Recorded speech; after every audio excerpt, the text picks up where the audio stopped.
بسم الله الرحمن الرحيم. عن عائشة رضي الله تعالى عنها قالت قال رسول الله صلى الله تعالى عليه وسلم ما عمل ابن آدم يوم النحر عملا أحب إلى الله عز وجل من هراقة دم. رواہ ابن ماجہ۔ نبی کریم صلی اللہ علیہ وسلم نے ارشاد فرمایا، یوم النحر یعنی 10ویں ذی الحجہ کے دن ابن آدم کا کوئی بھی عمل اللہ رب العزت کے نزدیک خون بہانے سے زیادہ محبوب نہیں ہے۔ یعنی آج کے دن، عید کے دن، سب سے زیادہ محبوب عمل وہ جانور کو قربان کرنا ہے، اس کا خون بہانا ہے، اس کو ذبح کرنا ہے۔ پھر نبی کریم صلی اللہ علیہ وسلم نے فرمایا، وَإِنَّهُ لَيَأْتِي يَوْمَ الْقِيَامَةِ بِقُرُونِهَا وَأَظْلَافِهَا وَأَشْعَارِهَا، اور یہ قربانی کا جانور قیامت کے دن اپنے سینگوں، کھروں اور بالوں کے ساتھ آئے گا اور قربانی کرنے والے کی سفارش کرے گا۔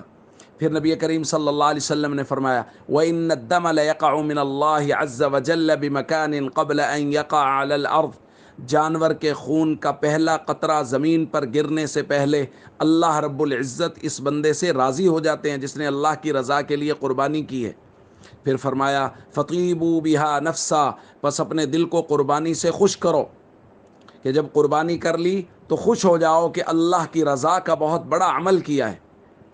تو دوستو، قربانی، نحر کا دن، عید کا دن، یہ قربانی کا دن ہے، اور اللہ رب العزت کو سب سے زیادہ محبوب ہے جانور کا خون بہانا۔ لہٰذا واجب قربانی کے ساتھ ساتھ اگر وسعت اور گنجائش ہے تو نفلی قربانی بھی کریں، کیونکہ جتنی زیادہ قربانیاں ہوں گی واجبی، نفلی، اتنے زیادہ غریب اور مستحق لوگوں تک گوشت پہنچے گا، ان کی خیرخواہی ہوگی۔